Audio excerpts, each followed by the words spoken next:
అందరికీ శుభోదయం. మరి ఇవాళ మాఘపురాణమందు 17వ అధ్యాయం మార్కండేయుడు ఏ విధంగా దీర్ఘాయుష్మంతుడయ్యాడో చూద్దాం. అలాగే జలంధరుని కథ కూడా చదువుకుందాం.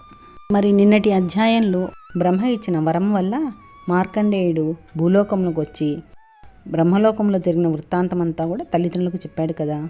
ఆ విషయము సుఖమహర్షి పరీక్షిత్తుకు చెప్పగానే పరీక్షిత్ మహారాజు శుకుని చూసి, ఓ మహాత్మా, మార్కండేయుడు ఏ విధంగా దీర్ఘాయుష్మంతుడయ్యాడో చెప్పండి అని కోరెను. ఓ రాజా, శ్రద్ధగా విను. మార్కండేయుడు బ్రహ్మలోకం నుండి వచ్చి చెప్పిన వృత్తాంతమును మృకండ మహర్షి తల్లి మరుద్వతి విని తమ కుమారునకు నేటికి 6 మాసములు మాత్రమే ఆయుష్ ఉన్నదని తెలుసుకుని ఇట్లు విచారింపసాగిరి. కుమారా, నిన్ను వదిలి ఒక్క గడియ కాలమైనా మేము బతుకలేము. నిన్ను అనేక వ్రతములు తపములు చేసి ఈశ్వరుని వరము వలన బడసితిమి, అంటే పొందాము.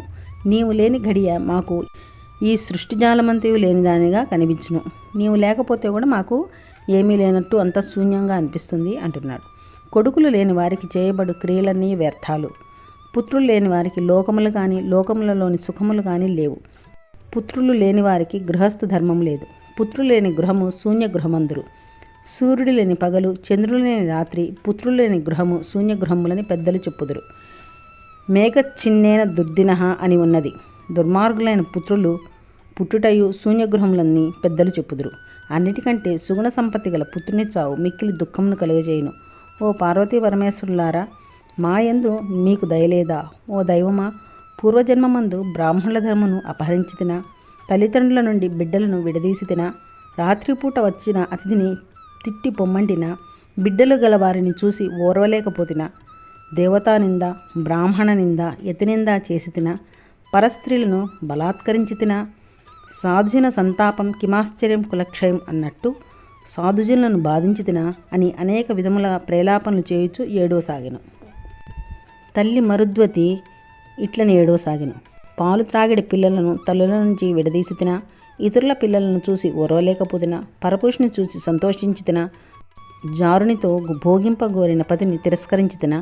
ఇంటి ద్రవ్యమును పాడు చేయుట, పొరుగు ఇండ్లకు తిరుగుట మొదలగు చెడ్డ పనులు చేసితినా? ఇట్లు చెడ్డ పనులు ఎన్నడూ చేసి ఉండలేదు కదా. నాకు ఈ పుత్రశోకము ఎట్లా వచ్చినది అని అనేక విధముల విచారించుచున్న తల్లిదండ్రులను మార్కండేయుడు చూసి, మీకు విచారము కలుగుటకు కారణము ఏమి అని అడిగాను. అట్లు అడిగిన కుమారుని మాటలు మృకండుని విని, నాయన, మేము నీ కొరకు ఏడ్చుచున్నాము. నీకు ఈశ్వరుడు 16 ఏళ్ళు ఆయుష్ ఇచ్చున్నాడు. నేటికి 15 సంవత్సరములు 6 మాసములు గడిచినవి. అంటే 15 సంవత్సరాల 6 నెలలు అయిపోయినాయి. ఇంకా నీవు 6 నెలలు మాత్రమే జీవింతువు. 6 నెలలు 6 నిమిషముల వలె మాకు కనబడుచున్నవి. నీకు ఆయుష్ లేదు కదా అని విచారించుచున్నాము. కన్నులు లేని వానికి ఈ లోకమంతయు చీకటిగా ఉండును. బిడ్డలు లేని వారికి అన్ని లోకములు చీకటిగానే ఉండును అని తండ్రి చెప్పగానే మార్కండేయుడు విని, మీరు నా కొరకు విచారింపనవసరం లేదు. శివుని వరమున పుట్టిన నాకు అల్పాయువు ఎట్లగునో, మృత్యువును జయించిన ఈశ్వరుని వల్ల నాకు ముదిమిని చావు లేకుండానట్లు వరంబులను పొందుదును. నేను శ్రీ మహావిష్ణువును సేవించి వరంబులను పొందుదును అని మార్కండేయుడు పలుకగానే తల్లిదండ్రులు దుఃఖమును విడిచి కుమారునితో ఇట్లని చెప్పిరి. మృకండ మహర్షి, కుమారా మార్కండేయ, నీవు మా ఇరువురి దుఃఖమును పోగొట్టుటకు మృత్యువును జయించు మహాదేవుని పూజించుటయను మహాభక్తిని చెప్పి ఉంటివి. అంతకంటే ఇతరమైన దిక్కు లేదు. నీవు ఇప్పుడే కార్యము నెరవేరునట్టి పుణ్యక్షేత్రమునకు వెళ్ళి ఈశ్వరుని ఆరాధించి చిరంజీవిత్వమును పొందుము. గచ్చ గోదావరి రమ్యాం తత్రాశ్రమ పదం శుభం సిద్ధిక్షేత్రం నగం పాపర్మునయ సిద్ధివేదినః. గోదావరి తటంగత్వ సిద్ధిక్షేత్రం పరం ప్రభో అనగా గోదావరి నదీ తీరం నందు అనేక క్షేత్రములు కలవు కనుక నీవు అచ్చటకు పోయి కార్యసిద్ధిని ఇచ్చేటి సిద్ధి జనార్దన క్షేత్రమందు, ఇప్పుడు దీనినే కోటిఫలి క్షేత్రమని పిలుస్తున్నారు, ఆ కోటిఫలి క్షేత్రం నందు ఆశ్రమము చేసుకుని మహర్షులు తపంబు చేయు ఆ ప్రదేశములందు దేవతలకు దేవుడై శ్రీ రాజరాజేశ్వరి సోమలింగేశ్వరిని ఆరాధించుము. నాయన, పూర్వకాలమందు శ్వేతకేతువను వాడు యముని పాశముల చేత కట్టుబడగా ఆ సోమలింగేశ్వరుడే కట్టు వదిలించే యమపాశముల నుండి రక్షించెను.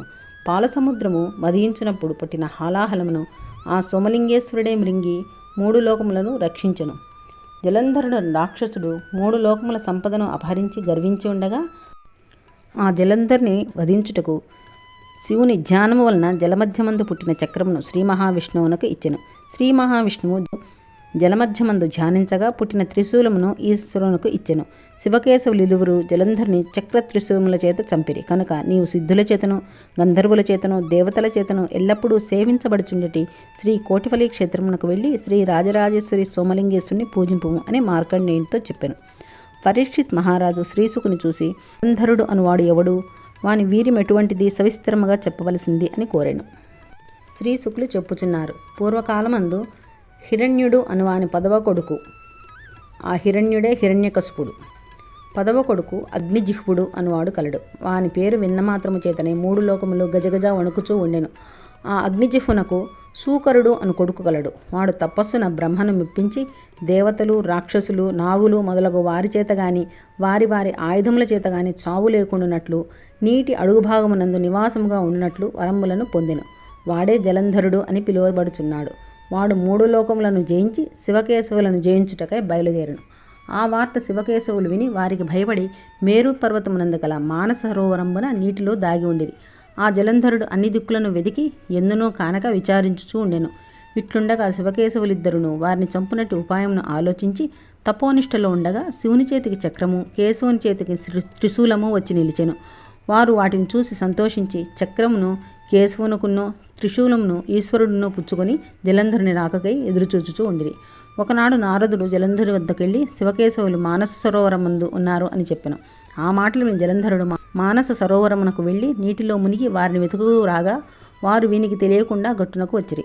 ఆ రాక్షసుడు నీటిలో వెతికి కానవడక గట్టునకు వచ్చెను. శివకేశవులు ఒకరి ఆయుధమును మరొకరు ధరించినారు కనుక ఆ ఆయుధములచే జలంధరుని పైకి రాగానే ఇద్దరు ఒక్కపెట్టున వానిపై పడి చంపివేసిరి.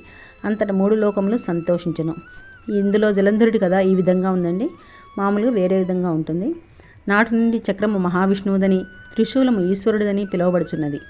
మృకండ మహర్షి తన కుమారుడైన మార్కండేయుని చూసి, కుమారా, ఈశ్వరుని మహత్యమును చెప్పేదని వినుము. 3 లోకములు గెలిచిన మన్మధుని భస్మము చేసెను కనుక నీవు కోటివలి క్షేత్రమునకు వెళ్ళి ఆశ్రమము ఏర్పరచుకుని శ్రీ సోమలింగేశ్వరుని పూజింపుము అని చెప్పాను. తల్లిదండ్రులు చెప్పిన మాటలు మార్కండేయుడు విని, నదులలోకెల్లా శ్రేష్టమైనది గౌతమ మహామునిచే పూజింపబడుచున్న గోదావరి నదికి పోయి గొప్పవాడును అందరి చేతను పూజింపదగినవాడును అయిన మార్కండేయుడు సిద్ధిజనార్దన క్షేత్రమునకు వెళ్ళి ఆ ఏటికి దక్షిణ భాగమందు బ్రహ్మమేధ్యమును స్థలమందు లింగమును స్థాపించి శాస్త్రమునందు చెప్పబడిన ప్రకారము ప్రాతకాలమందు స్నానాదులు చేయుచు తాను ప్రతిష్ఠించిన లింగమును పూజించి పిమ్మట సిద్ధిజనార్దన క్షేత్రమునకు వచ్చి శ్రీ సోమలింగేశ్వర స్వామిని 3 వేళలా పూజించుచు ధ్యానించుచు తపము చేయుచు ఉండెను. ఇట్లుండగా మాఘమాసము రాగా మార్కండేయుడు ఆహారమును విసర్జించి నిరాహారుడై త్రికాలములందు పంచబిల్వములు తులసీ బిల్వ నిర్గుండి జబీరా మలకం తథా అనగా తులసీదళములు బిల్వదళములు వావిల దళములు నిమ్మదళములు ఉసిరిక దళములు అని అనేక విధములైన ఫలపుష్పాదులను శ్రద్ధగా సంగ్రహించి పూజించుచు సర్వవ్యాపకుడైన ఈశ్వరుని ధ్యానించుచూ ఉండెను. ఇట్లుండగా మార్కండేయునకు మాఘశుద్ధ పంచమిలలో 16 సంవత్సరములు పూర్తి అయిను. అంటే మాఘశుద్ధ పంచమికి 16 సంవత్సరాలు నిండాయి. ఆ సమయమందు బ్రహ్మ దేవతాగణములతో పరివేష్టించిరాగా కైలాస పర్వతమునకు వెళ్ళి పార్వతీ పరమేశ్వరులను చూసి, ఓ పార్వతీ పరమేశ్వరులారా, దక్షిణామూర్తిను మహేశానుడవును ఈశ్వరుడువు అయిన నిన్ను శివునిగా పూజించుచున్నాను అని నమస్కరించును. అంతటా పార్వతీ పరమేశ్వరులు బ్రహ్మాదులను గౌరవించి పూజించి కూర్చుండ నియమించి మీరు వచ్చిన కార్యములు చెప్పవలసిందే అని అడిగిన. బ్రహ్మ చెప్పుచున్నాడు, ఓ సోమలింగేశ్వర, నీవు మార్కండేయునకు 16 సంవత్సరములు మాత్రమే ఆయువును ఇచ్చి ఉన్నావు. ఆ సంగతి మేము పరాకున తెలుసుకొనక మార్కండేయుడు మొక్కగా తక్కిన మునుల వలనే నేనును దీర్ఘాయుష్మంతుడవు కమ్మని ఆశీర్వదించితిని. కాబట్టి నీవు మా దీవెనలు వ్యర్థములు కాకుండానట్లు చేయవలసింది అని చెప్పాను. ఆ మాటలు విన్న ఈశ్వరుడు తాను చేసిన జీవిత కాలంను తెలుసుకొని బ్రహ్మేంద్రాదులను వారి వారి తావులకు పంపించి వేసెను. పార్వతీ పరమేశ్వరులు మార్కండేయుడు చేయుచున్న పూజాదులకును స్తోత్రాలకును సంతోషించుచూ ఉండిరి. మార్కండేయునకు మాఘశుద్ధ పంచమి నాటికి 16 సంవత్సరములు పూర్తి కాగా యమధర్మరాజు భూలోకమందు కల మార్కండేయుని తీసుకురావలసిందని తమ దూతలను ఆజ్ఞాపించెను. వెంటనే యమదూతలు వచ్చి మార్కండేయుడు పుష్పాదులకు రాగా చూసి భయంకర రూపములతో వానిని కొట్టి పట్టుకొనపోయిరి. అంతటా మార్కండేయుడు యమదూతల భయంకర రూపములు చూసి భయపడి శంకర శంకర అని కేకలు వేయుచు దేవాలయంలో ప్రవేశించి ఈశ్వరుని పూజించుతూ ఉండెను. యమదూతలు దేవాలయం నందు ప్రవేశించుటకు రుద్రగణములు కాలభైరవుడు అడ్డురాగా వారు తిరిగి యమలోకమునకు వెళ్ళి యమధర్మరాజుతో మనవి చేసుకొనిరి. ఆ రోజు మాఘశుద్ధ సప్తమి రథసప్తమి అని సూర్య జయంతి అని పిలిచెదరు. అది మహాపర్వదినము. అష్టైశ్వర్యములను ఆరోగ్యములను ఇచ్చినట్టుది అయి ఉన్నది అని యమధర్మరాజు యథావిధిగా మాఘస్నానము చేసి సూర్య జయంతి వ్రతమును పూర్తి చేసుకుని హరిహరాదులను పూజించి మహిషమునెక్కి సాలాది ఆయుధములు ధరించి మృత్యుదేవతాదులు కొల్చుచూ రాగా యమదూతలతో మార్కండేయుని వద్దకు వచ్చి, ఓ మార్కండేయ, నీ ఆయువు గతించి 2 రోజులు గడిచినది. నీ సుకృతమే నిన్ను కాపాడింది. ఇక నీవు యమలోకమునకు రాక తప్పదు. కావున నీవు గుడిలో నుండి యువతలకు రావలసింది అని చెప్పాను. ఆ మాటలు మార్కండేయుడు విని, ఓ యమధర్మరాజా, ఈ రథసప్తమి వ్రతము సకల కోరికలను నెరవేర్చునట్టిది. కావున నేను ఇప్పుడు శివుని స్తోత్రము చేయుచున్నాను. ఈ స్తోత్రము ముగియ వరకు నా జోలికి రాకుండా ఆగవలసింది అని చెప్పాను. నేను ఈ సోమలింగేశ్వర స్తోత్రము చేసి పూజించే వరకు నిద్రపోను, ప్రపంచకము లేనట్టుగా భావించేదును అని చెప్పాను. తర్వాత ఇట్లని చెప్పసాగాను. ఓ ధర్మరాజా, నేను ఎన్నడూ బొంకి ఎరగను. మనోవాక్కాయ కర్మలచే యథార్థము చెప్పిదని. నేను ఎన్నడూను అసత్యము పలుకక భక్తితో శివపూజను చేయుచున్న వాడినే అయితే ఏమి, శివుడు ప్రత్యక్షమవుగాక అని చెప్పి నా యందు దయ ఉంచి ఈ శివస్తోత్రము ముగింపు చేయు వరకు నన్ను ఏమీ అనకుండా ఉండమని ప్రార్థించెను. ఆ మాటలు విన్న యమధర్మరాజు, ఓ చిన్నవాడా, ఎవరు దానధర్మాదులను స్నానాది వ్రతాదులను చేయరో వారు దారిభత్యము లేక విచారించెదరు. ప్రతి మనుష్యుడు ఆషాఢమాసం మొదలు మాఘమాస పర్యంతము 8 మాసములు పాటుపడను. అట్టి మనుషుడు సంవత్సరమంతయు సుఖించును. చిన్నతనము నుండి శ్రమపడి సంపాదించిన ధనము ముసలితనము వచ్చినప్పుడు సుఖముగా జీవించవచ్చును. ఏ పూట చేయవలసిన పనులను ఆ పూటయే ముగింపు చేయవలను, కానీ ఎప్పుడో చేయవచ్చును అని మానరాదు. నేను నీ కొరకు కాచుకొని ఉండువాడను కాను. నీవు చెప్పిన మాటలు నాకు సరిపడవు అని చెప్పి యమపాశమును మార్కండేయుని మెడకు వేసి లాగెను. అంతటా మార్కండేయుడు, ఓ ధర్మరాజా, ఆగుము ఆగుము అని ప్రార్థించెను. యమధర్మరాజు చెప్తున్నాడు, మార్కండేయ, మనుష్యుడు చావుకాలము రానివాడు. బాణములతో పొడిచినను పర్వతమునందు కింద తోచినను చావుడు. చావుకాలము వచ్చినప్పుడు గడ్డిపోచ తాకినా కూడా చావు వచ్చును. కావున నీ ఆయువు పూర్తి అయి 2 దినములు గడిచినవి. నా చేత 1000 కొలది చక్రవర్తులు 100 కొలది ఇంద్రాదులు యమలోకమునకు తేబడిరి కనుక విచారింపగము అని చెప్పాను. మార్కండేయుడు దయలేక అలా చెప్పుచూ మాట్లాడుచున్న యముని మాటలు విని ఈశ్వరుని స్తోత్రము చేయుటందు పట్టు వదలక, ఓ యమధర్మరాజా, నీవును ఈశ్వర పూజా దురంధరుడవే, ధర్మాత్ముడవు, ధర్మ కార్యార్థపరుడవు, పాపాత్ములందు భయంకరాకారుడవు, కానీ పుణ్యాత్ములకు ధర్మస్వరూపుడవే. నేను జీవితాశ మీద నిన్ను వదలమని చెప్పడం లేదు. ఈశ్వర పూజ ఎందుకల ధ్యాస ఎందు కొంతకాలం ఆగమని చెప్పి ఉంటిని కానీ అంతేగాని వేరు కాదు.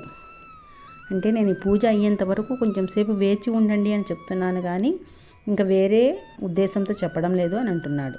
ఈశ్వర పూజకు విఘ్నములు చేయువారు శీఘ్రముగా నశింతురు. శివభక్తులందు తప్పు ఉన్న ఎడల శివుడే శిక్షింపవలను, కానీ ఇతరులు శిక్ష చేయుటకు తగరు. ఈశ్వర భక్తులకు చేయలేని కార్యములు లేవు. కొండలను పిండి కింద కొట్టుటకు, సముద్రమందుకల నీటిని అంతను త్రాగుటకును, భూమి ఆకాశములను కింద మీదులను చేయుటకు చాలుందురు. శివభక్తులకు బ్రహ్మాది దేవతలు సహితము గడ్డి పరకవలే కానబడుదురు. ఈశ్వర భక్తులకు చావు గాని భయము గాని లేదు. ఈశ్వర భక్తుల కంటే ప్రపంచకమున గొప్ప పదార్థము లేనే లేదు. అంటే ప్రపంచంలో ఈశ్వర భక్తులే గొప్పవారు అని చెప్తున్నాడు.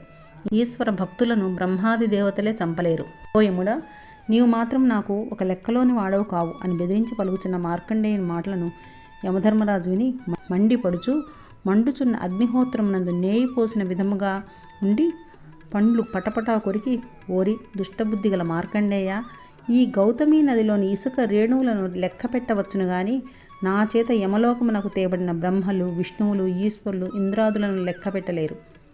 బ్రహ్మ విష్ణు శివకల్పములు కలవగాని యమకల్పం మాత్రం లేనే లేదు. నేనే శాశ్వతుడను.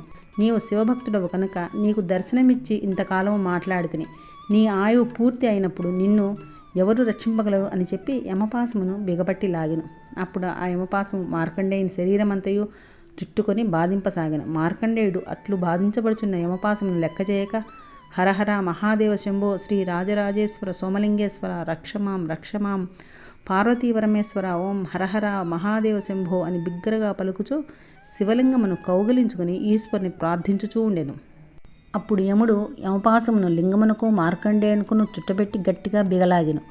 ఆ ప్రకారము యముడు పాశమును బిగబట్టి లాగగానే శివలింగము నుండి పెళ్ళపెళ్ళమని ధ్వని బయలుదేరి బ్రహ్మాండము పగులినంత శబ్దము కలిగి 10 దిక్కులు కన్నులు మిరుమిట్లు గొలుగునట్లు ప్రకాశము కలిగి గజచర్మాంబరధరుడును, త్రిశూల శంఖ డమరుక గదాధరుడును, నానాయుధ మహిత మహోత్తుంగ మేరుపర్వత సన్నిభ మహాప్రభావుండై పార్వతీ సమేతముగా లింగము నుండి ఆవిర్భవించి భక్తవత్సల పరాయణుడైన శంకరుడు వరదాభయ హస్తంబులతో మార్కండేయుని పట్టుకుని రక్షించితిని అని చెప్పి యముని వైపు చూసి, ఓ యముడా, నీవు అధర్మమును చేసితివి, నీవు నన్ను పాసమున బిగబట్టితివి అని చెప్పి కోపము ఆపుకొనలేక బ్రహ్మాండము బ్రద్దలగునట్ల హుంకారమును చేసి యముని కాలితో ఒక్క తన్ను తన్నెను.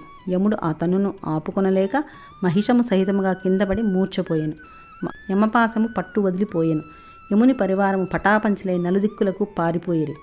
శ్రీశుకులు, పరీక్షిత, వింటివి కదా, ఈశ్వరుడు తన మహాభక్తుడైన మార్కండేయుని ఏ విధముగా కాపాడెను అని చెప్పాను. అయితే స్కాందపద్మ పురాణ అంతర్గతమందు మాఘమాస మహత్యమున మార్కండేయ యమ సంవాదము 17వ అధ్యాయం సమాప్తం. శివ శివ శంకర, హర హర శంకర. ఈ వీడియో మీకు నచ్చితే లైక్ చేయండి, షేర్ చేయండి, సబ్స్క్రైబ్ చేయండి.